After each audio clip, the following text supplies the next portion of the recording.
ഇന്ന് തിരുവനന്തപുരത്തിൻ്റെ ഹൃദയത്തിൽ ഭക്തിയുടെ ഒരു സമുദ്രം പോലെ പടരുന്ന ദിനം. ആറ്റുകാൽ പൊങ്കാല. ലക്ഷക്കണക്കിന് സ്ത്രീകൾ ഒരുമിച്ച് ഒരു പ്രാർത്ഥനയായി മാറുന്ന മഹാദിവസം. ഇത് ശരിക്കും ഒരു ഉത്സവം മാത്രമല്ല, വിശ്വാസത്തിൻ്റെ ശക്തിയാണ്, സ്ത്രീ ശക്തിയുടെ തെളിവാണ്.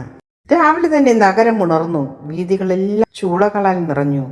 മൺചട്ടിയിൽ നെയ്യും മരിയും ശർക്കരയും ചേർത്ത് അമ്മയ്ക്ക് സമർപ്പിക്കുന്ന നൈവേദ്യം. ഈ പൊങ്കാല ഭക്തിയും സമർപ്പണവും കൂടിച്ചേരുന്ന ഒരു മഹാപ്രാർത്ഥനയാണ്. ആറ്റുകാൽ അമ്മ ഭഗവതി ദേവിയുടെ കരുണയും ശക്തിയും ഈ നഗരത്തെ കാത്തുസൂക്ഷിക്കുന്ന മാതാവായി ഭക്തർ വിശ്വസിക്കുന്നു.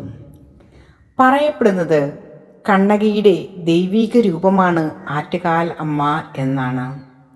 അതുകൊണ്ടാണ് ഇത് സ്ത്രീകളുടെ ശബരിമല എന്ന് വിളിക്കുന്നത്.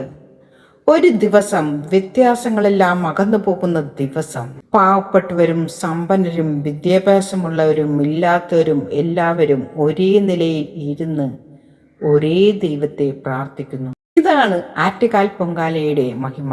മധ്യാഹ്നത്തിൽ മൂലസ്ഥാനത്ത് നിന്നുള്ള പുണ്യാഗ്നി ആയിരങ്ങൾക്കിടയിലൂടെ പടർന്നു പോകുന്ന നിമിഷം. അത് കാണുമ്പോൾ ഒരു വിചിത്രമായ ആത്മീയ അനുഭവം.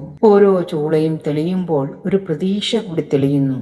ഈ പൊങ്കാല ഒരു നേർച്ച മാത്രമല്ല, ജീവിതത്തിലെ വേദനകളും പ്രതീക്ഷകളും ഒരു ദേവിയുടെ പാദത്തിൽ വെച്ച് പുതിയ തുടക്കത്തിനായി പ്രാർത്ഥിക്കുന്ന നിമിഷമാണ്.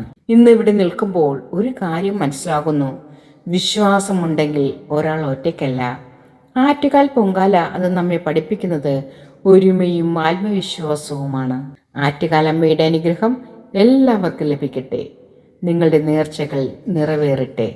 ഇത് നിങ്ങളുടെ സ്വന്തം ജീവിതയാത്ര. Love you all, be happy. ഈ വീഡിയോ ഇഷ്ടമായ ലൈക്ക് ചെയ്യാനും ഷെയർ ചെയ്യാനും മറക്കരുത്.